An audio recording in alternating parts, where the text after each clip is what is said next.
Hello, slow parenting family from across the globe. So sorry, we're starting 10 minutes behind schedule. We had some technical issues. Welcome to this episode. Sorry, we're starting late. If you're joining us for the first time, it's not always like this. It's not really ever like this. So, sorry for that again. I'm saying sorry 3 times now. Yeah, sure. Sorry, because we value you, a lot, and we apologize for coming your way late. This is a slow parenting program on Nostalgia Media. My name is Richie Adewusi. Technical issues will not stop us from, doing what we have to do. That's have our tete-a-tete on Wednesdays, 2 p.m. Eastern Standard Time, US and Canada, and 7 p.m. West African time, including Nigeria. Okay, hang tight, grab your popcorn. Here we go. Yep, this slow parenting program.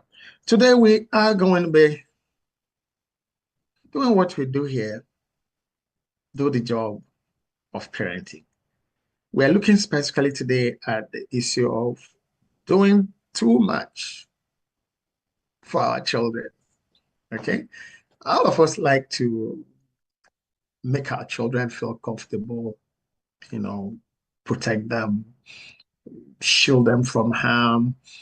Sometimes those parental instincts become overbearing. We wouldn't even know it that, we now begin to practice what some have called helicopter parenting. We want to do everything for them.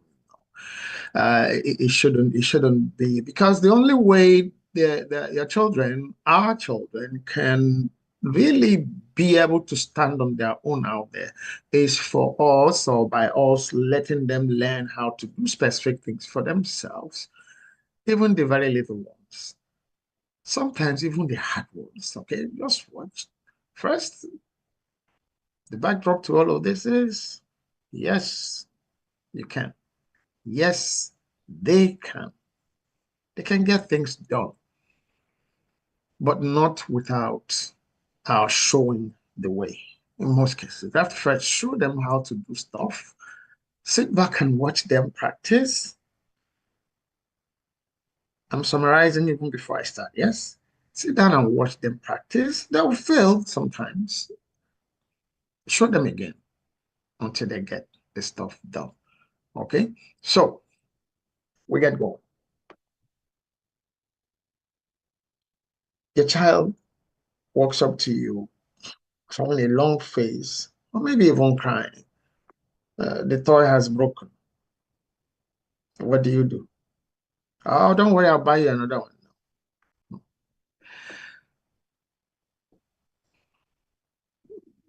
Work at fixing that toy. Ever wondered why the first set of toys maybe give to children are usually things that can be taken apart and then put back? The people who build those toys have you in mind when they are building them. Now, even when they scatter the toys, you help them put them back together the first time. The next time they're drawing any long faces, okay, hey, oh, you can do that. I showed you at that time. And the child gets concentrated on fixing it, battling, until maybe you hear that scream of, elation. Hey, yeah, oh, he or she's gotten it done. Yeah, fist pumps, high fives. That child would have learned how to solve a problem. Teach your children how to solve problems, even personal ones. Oh, you can never get it. Bring it. Let me do it for you. Oh, don't know you that thing will hurt your finger. Um, I hope some parents listening to me now wouldn't feel this person just so. There's a reason where they made bandages and plasters, and iodines and things like that to treat minor cuts, minor wounds. Not the ones that happen out of carelessness. There are legitimate, I should put it that way, risk taken, you know, activities that the children should engage in. Accidents will happen. The other day we talked about running around in the park. Yeah. But this time it's about taking care of specific things. Their toys are broken, homework. Homework don't mean bring it, let me do it for you. No, it's to show your child how to solve that problem. Do the first one and let the child continue with the rest. Maybe on some rough, well, rough mean plain sheets of paper to get the homework done there in case there'll be corrections before now transferring such to the actual school books. Okay? Don't, it's not okay, bring your homework, let me do them. They bring the homework, they say the child is still there playing on the tablet or the phone or the laptop, and you are here, oh, this teacher, what are they teaching these children? That doing is solving. No, your child is not going to learn nothing that way. Okay, come over, let's just sit down. Oh, do you understand this? Okay, let's see what you understand about it. Oh, mom, this homework is so difficult to do. What are you going to do about it? I've tried. Okay, show me. Show me what you did. Oh, oh, okay. Now, well done. Okay, but now instead of going left, try the middle, and then let me see after that. You let the child practice. He might still fail. He might still not get it. Okay, encourage.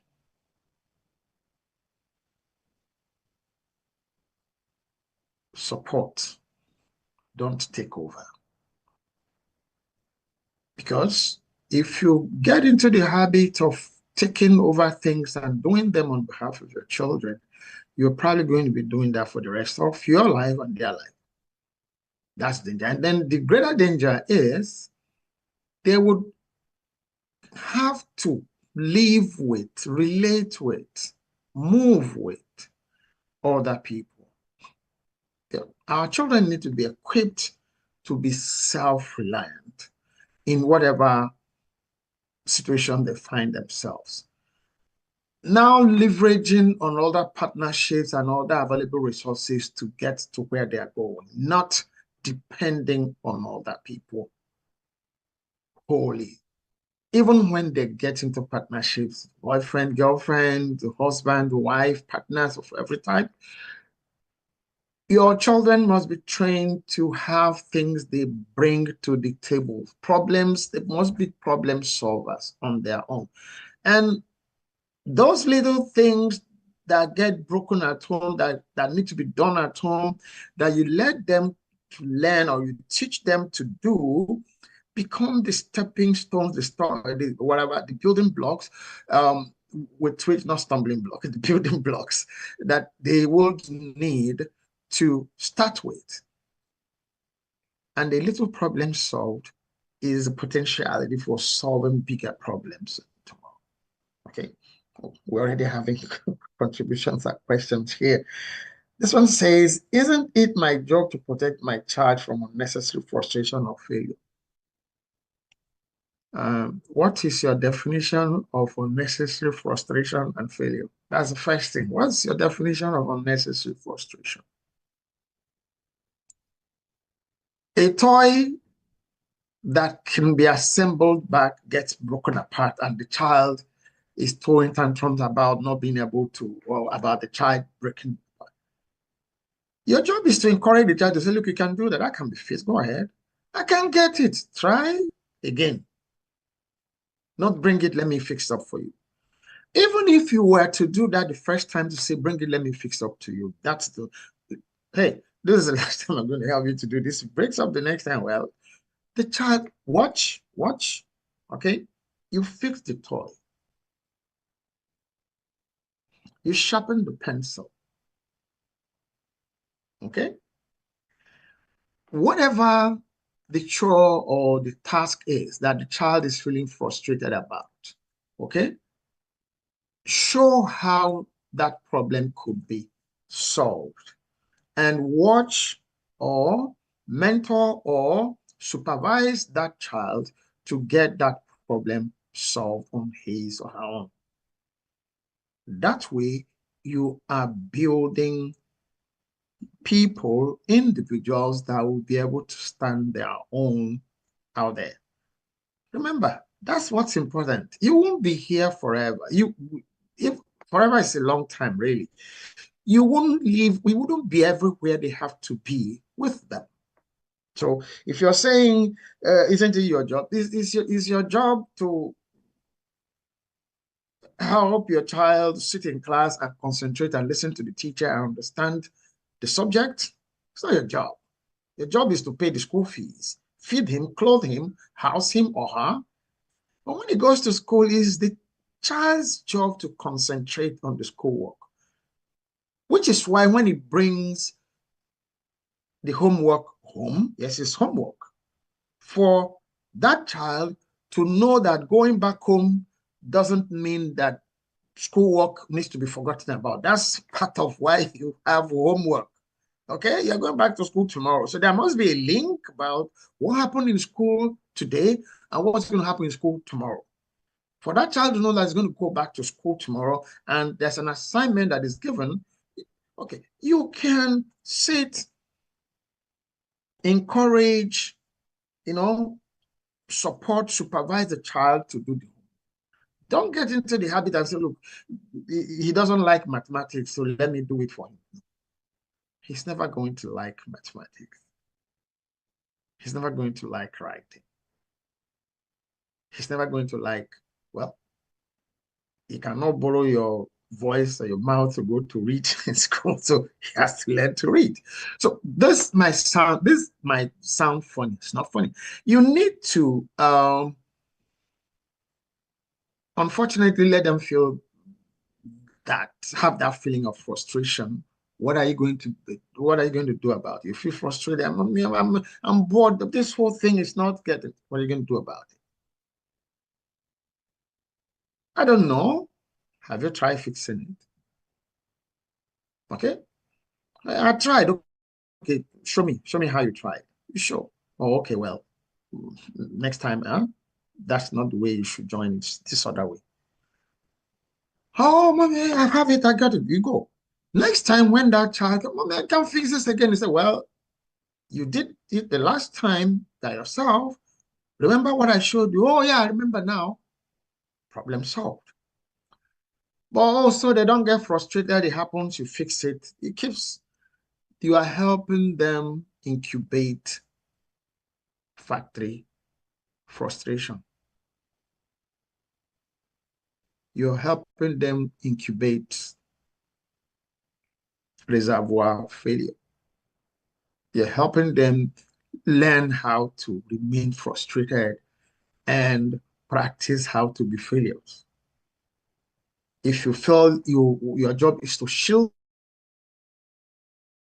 them of success. If you didn't get this thing right this time, those who said if you try the first time you don't succeed, try again. They're not stupid. They know what they're saying.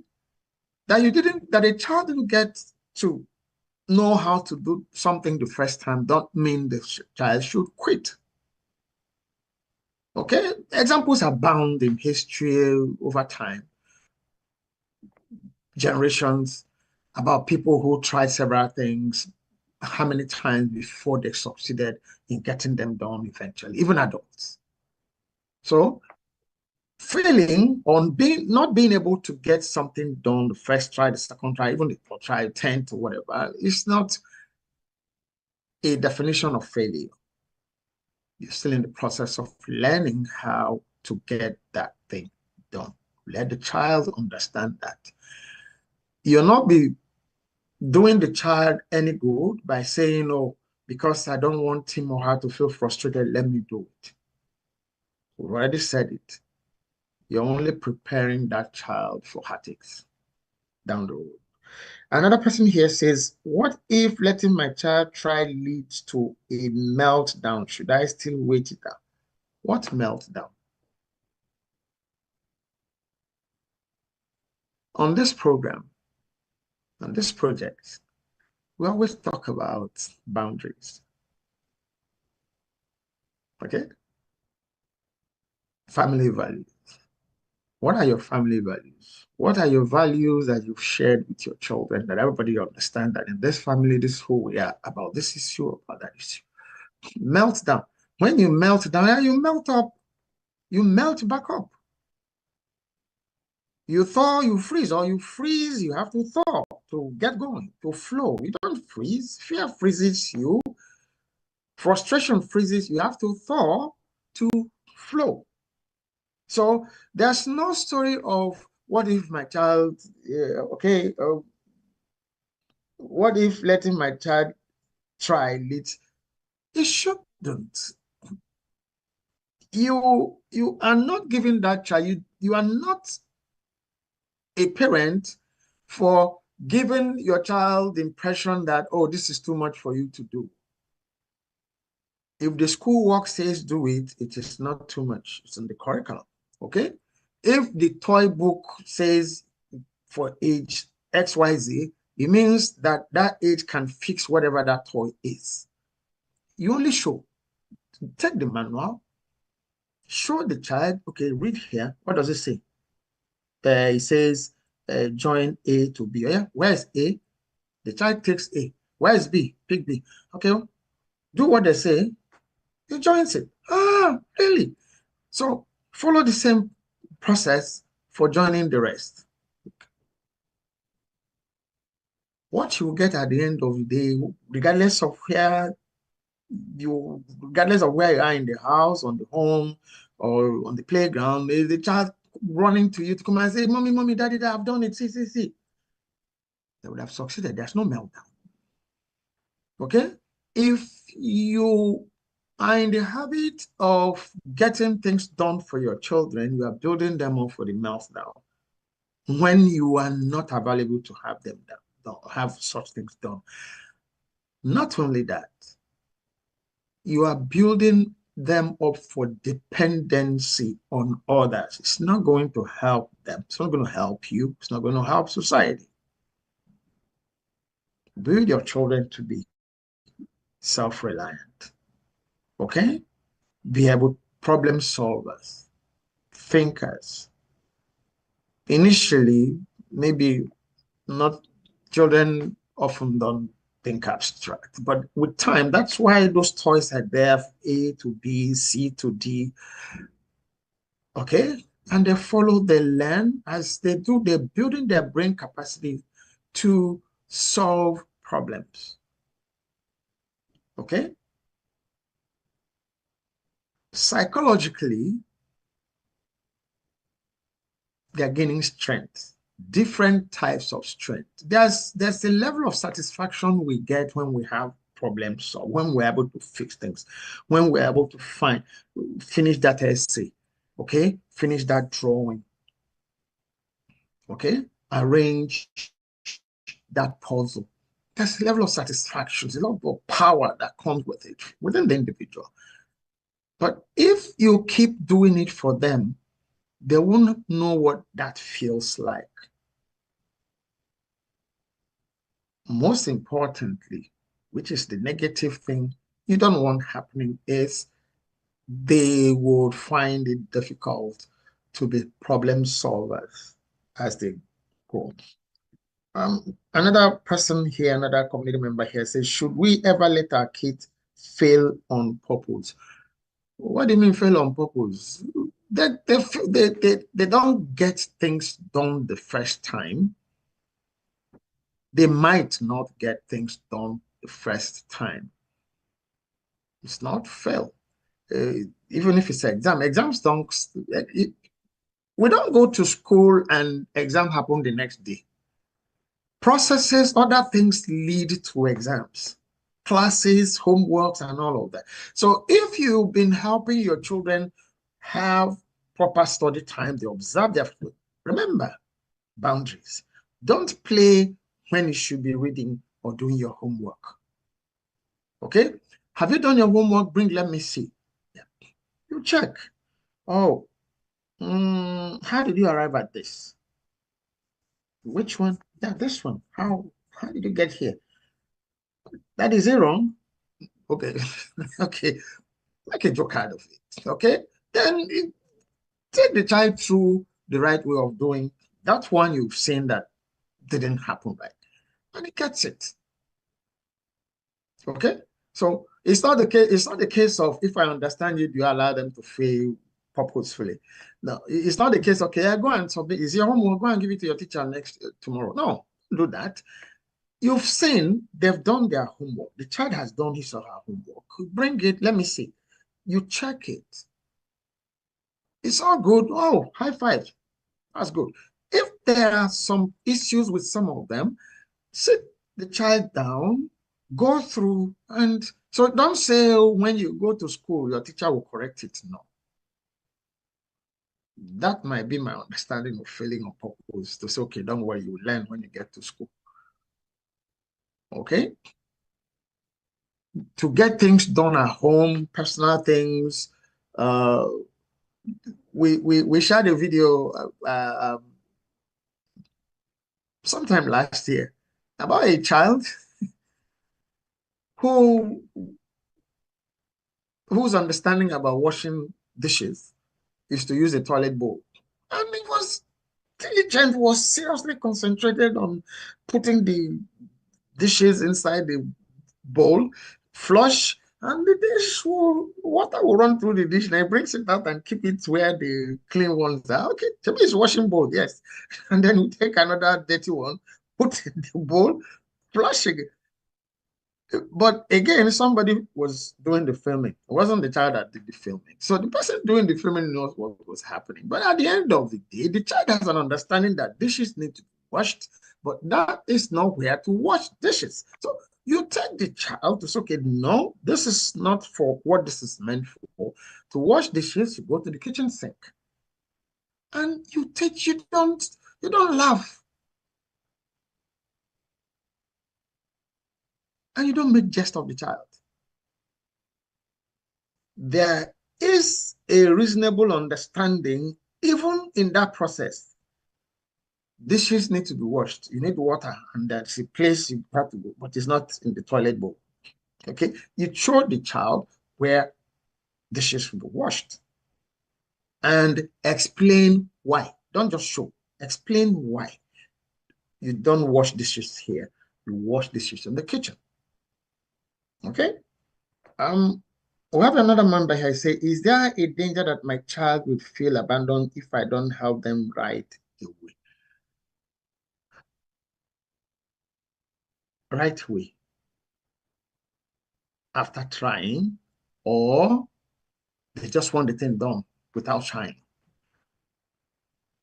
Getting things done for your children without them trying is not helpful in any way. A child that feels abandoned over that is an unhealthy sense of entitlement that is building that you need to dismantle by letting the child know that, yes, you can do this. Okay? You're finding it difficult to do. Try again. Okay, why don't you try it this way? Okay, how did you do it? It shows you. Said, no, okay, you did it the left side or the right side before. Okay, try the left side. Don't take it and solve, and the child goes off. The child doesn't learn. Okay? Learning is a process. Success is a process. It's not an event. Getting things done takes processes. It's not event. They don't just happen. It's not microwave. Even microwave, you still need to punch in how many minutes. You still need to punch the start button. You still need to open the microwave and put whatever you're going. There's a process to everything in life. Everything. Your children need to have that understanding that to get things done, you follow specific processes. Take them through those processes.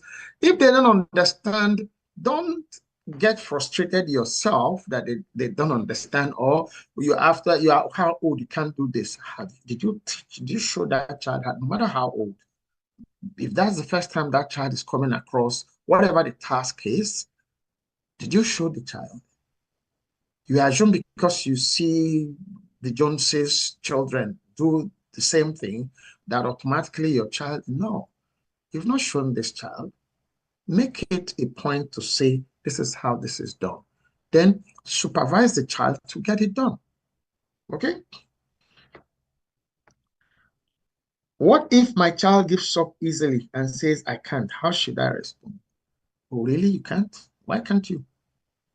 It's still in line with all we've been saying here. You can't. Why can't you? Each time I try, the thing doesn't stay the way it should stay. Okay. Uh, why don't you try turning it upside instead of downside? Try turning it upside. The child will get it. Supervise, supervise, supervise. Support, support, support. Mentor, mentor, mentor. Don't take over. Don't take over. Don't, oh, I'm shielding them from frustration, from feeling inadequate. No. Feeling inadequate is a good thing to get you on your off your butt to get the thing done the right way.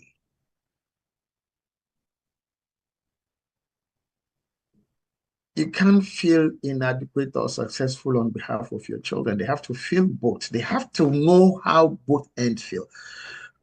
I couldn't get it done. They have to know how that feels. Oh, wow, I finally solved it. They have to have that feeling too by themselves. There's no way they will know what those feelings, those emotions are like if you keep getting in the way. If they don't fail, they won't value success. Yes. If you have never failed, you don't know what success means. I'm telling you, even you, the adult, even you, mom, dad, if you have never failed in something, you don't have any business telling somebody who has failed in that thing you can better than you know. Because you not tried that thing, you have not failed in it, so you don't understand. So that you also got something right the first time might actually not mean that you really know how to do that. Because again, the person who has failed once, twice before getting it right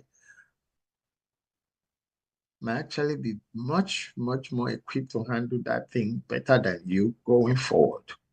But we don't say that people should be celebrating not being able to do things, but not being able to do things is not a station where you park your car in or you park yourself or park your situation and get resigned in. No, you didn't get it done. Your children didn't get it done right the first time.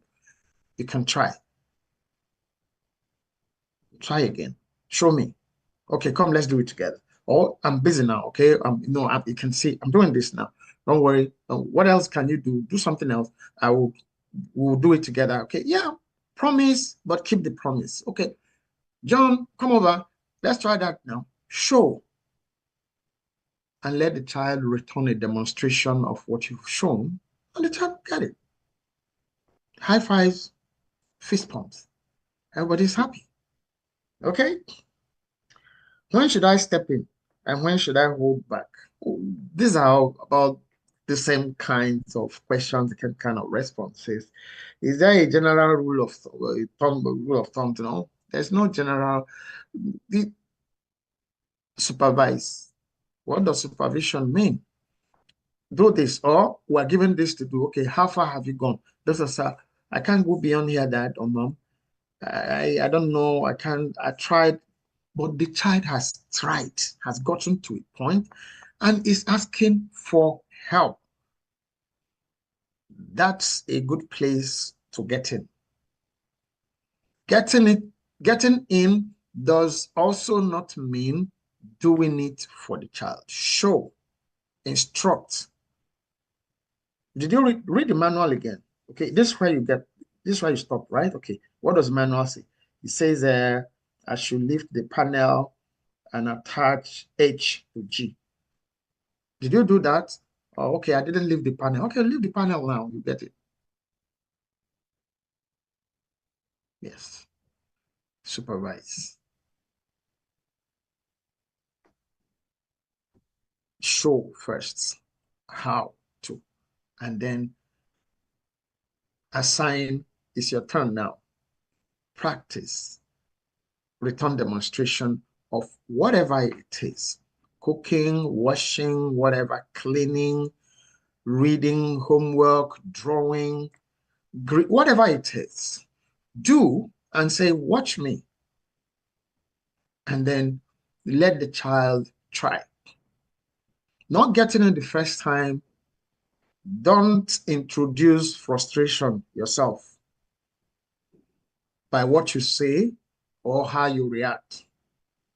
Your patience could be the encouragement the child, your patience could be the encouragement the child needs to succeed in that. Don't become the frustrated one. Say, okay, you can't get this right, look, and I'm busy, I don't have that time now.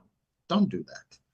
If you are not ready to take the child through, discuss it, agree on the best time that you'll be able to concentrate and help the child to get to know how to take care of what needs to be taken care of. What can I do if my child starts comparing themselves to siblings or friends who get more help? Who get more help? The first and last thing I had in that question is help. Okay? Help is not take over. Help should always mean that those other siblings and friends that the child is comparing, at what point did their help come? From the beginning? No. Okay? We've already said it, we can't say it enough, set boundaries, including for getting things done. You don't help, you don't appear to have more time for a particular child than the other one. No. Okay? So homework, agree on boundaries about homework. At what point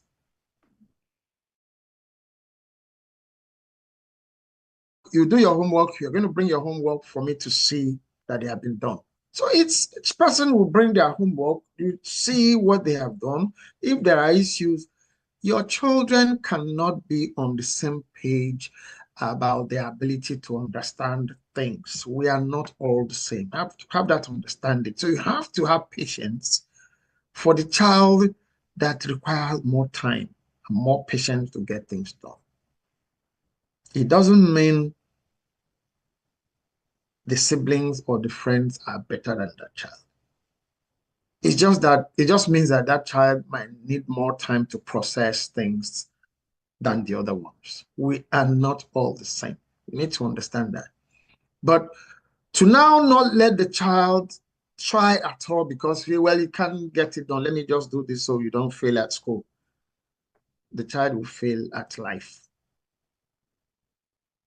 That you are setting the child up. Well, let me not be definitive about that.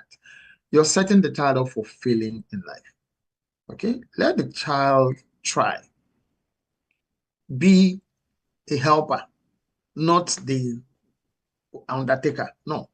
You're helping to get the problem sorted out beyond the stage the child finds it difficult to get certain stuff done. Now we're going to take a short break here to watch a video, listen to the video, and then we'll come back and then we continue with there's so many community questions from community members here. When we come back, we'll continue here. Okay, don't go away. Thank you for staying with us. And then when they make a mistake, don't rescue them. Today, parents do way too much for their children, and they steal their self-esteem. I often say, if you do too much for your kids, you build your self-esteem by stealing theirs. And you're going to be tempted because you're going to have such love for them. You don't want them to hurt. And that's a mistake because character is built through struggle. Character and self-esteem are built by feeling confident you can solve problems. So when a child says, I'm bored, rather than, well, we could do this, or we could do that, or we could do this, go, I wonder what you're going to do about it. And then when they make a mistake, don't rescue them. Today. Welcome back. It's still the Slow Parenting program. My name is still Richie Adewusi. We're here. And you had it all on the video. Don't, oh, I can't do this.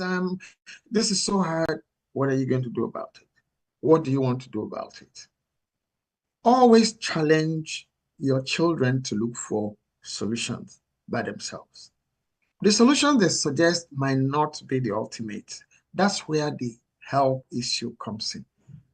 Step in where you see that they're gotten to their wits' end about whatever it is, and then supervise, show how that task or that challenge could be taken care of, and let them try again. They'll get it done. Okay. We have another contribution here before we went on, or some others before we went to watch that video. The next one here says, can encouraging independence backfire? Like when a child becomes overly stubborn or insists on doing everything alone. Solving problems without help is different from doing everything alone. Okay? Say, Mommy, I can do it. Don't worry, I can do it. Okay? There's nothing wrong with I can do it. And then the child goes ahead to do it, whatever it is. What's your problem? Problem is solved. Okay? Stubborn, no, don't help me. I can do it. What's your problem? What are we talking about here? To bring up people who can solve problems by themselves. There's nothing stubborn about that. Leave me, don't talk, I can fix it by myself. Fix it. Becomes a problem when you can now fix it, you come back. But you said you can fix it. Well, still help. Don't say, I thought you said you were going to fix it. Still help the child to get it done. Okay? It's not exactly the same thing with a child that is withdrawn. When children are withdrawn, they're often for so many reasons. It's not, it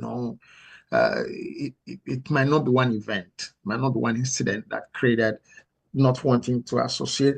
But again, let's fall back on our boundaries.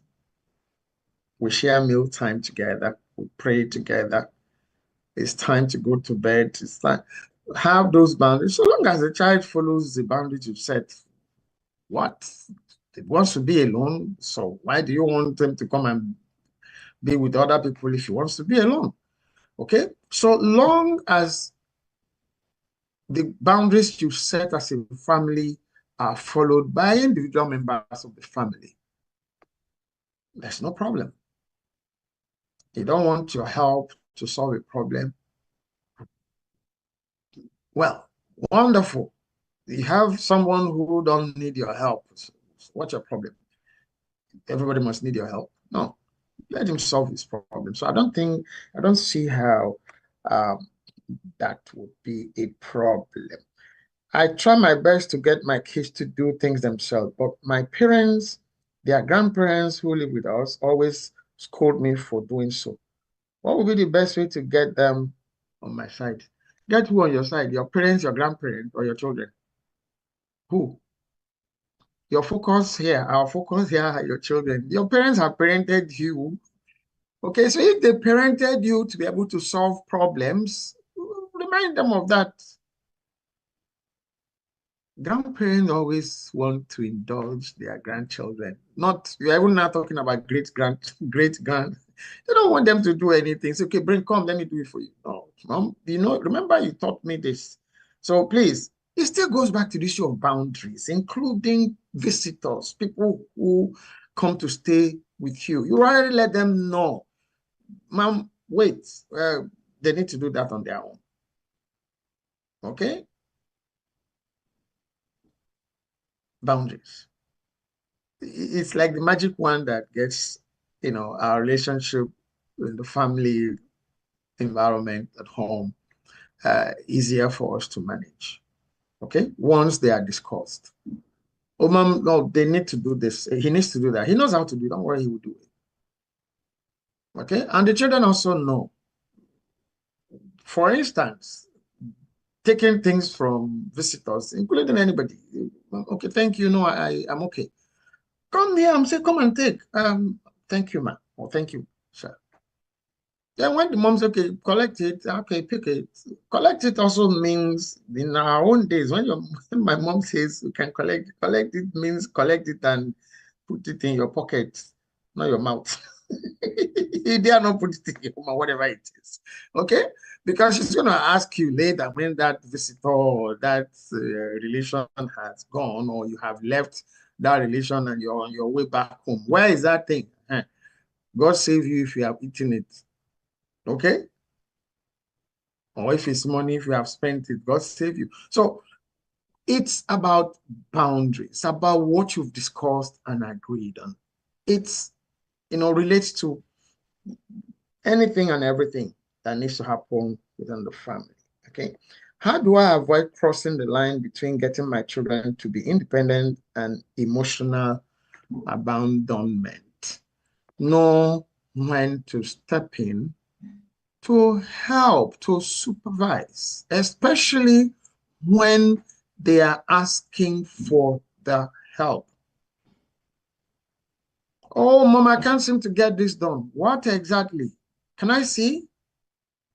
Okay, don't worry, honey. Let me finish this. I'll be with you. Or when I'm done, we'll look at it together. Communicate, engage.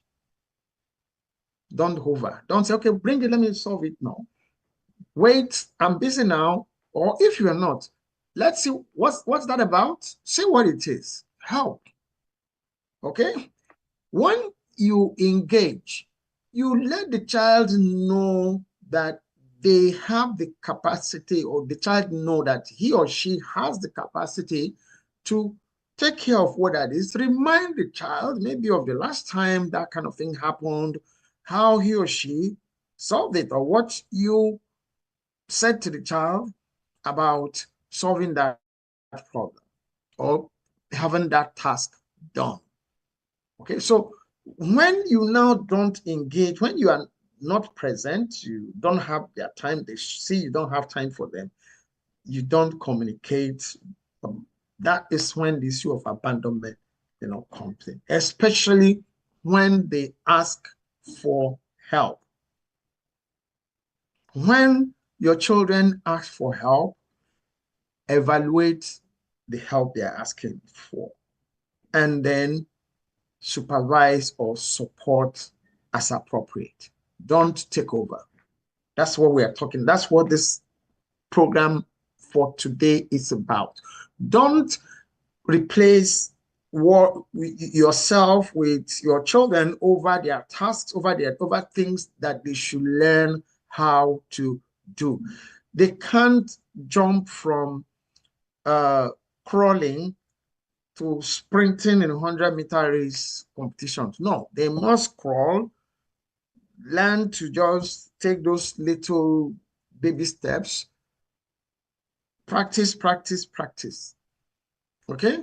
So don't back them and run the race for them, carrying them on your back. It wouldn't help them. They will be looking for people to carry them on the back for the rest of their lives. You don't want that. I don't know any parent that wants that, okay? Is this approach different for boys versus girls? Should I expect the same level of independence from both? Why would you think that there should be a difference from how girls should understand things and how boys should understand things? No, don't bring the gender thing into your children.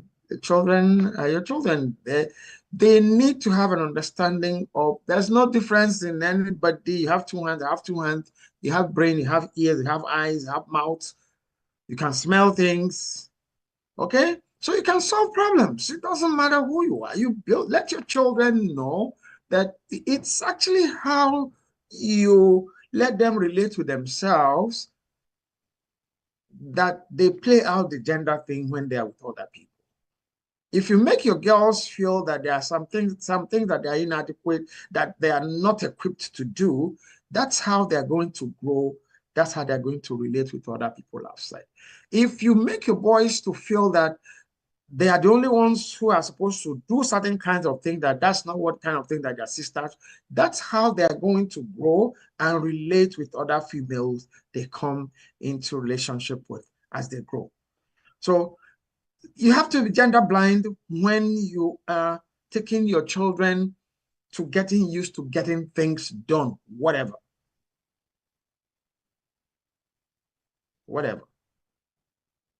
Okay? Without being specific. Whatever tasks, whatever chores, whatever assignments, okay? Don't say, oh, because you're a girl, you can't do that. No, you already setting that child up for believing that there are certain things that because she's a female, that no, there's nothing God created anybody to say you can. Well, if there's actually anything in life, natural, that people are equipped to be able to do or not to be able to do, it's only women who are equipped to do certain things that men cannot do. Forget whatever is happening with sciences now. Okay? A man cannot get pregnant now and carry pregnancy naturally. Okay? So that's it.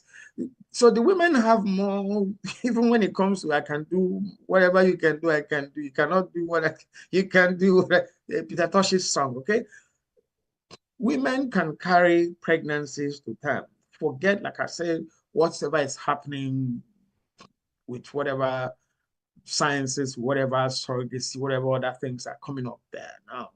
Okay, we know about them, but then is that how God created it, made it to be? No. So everybody have their own right to believe what they believe in. Don't bring your children up to believe based on the values of the world out there. That's why we keep talking about your culture, your traditional, your family values, with which you agree on your boundaries and enforce and practice the boundaries. Okay? What if their struggle slows down the whole family? You know what I talk about the weakest point of the link being the strongest point? When you have that family member that you think is slowing the rest of you down, guess what will happen when that person gets to know how to do that thing? Your speed would double. So there's nothing like slowing the family down. Okay? It's about helping every individual member of the family to be the best versions of themselves.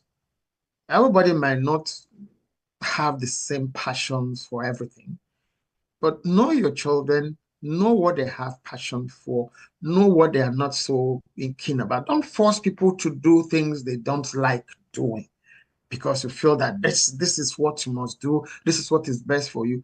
Engage your children individually to know what they like to do, what they wouldn't like to do, and why.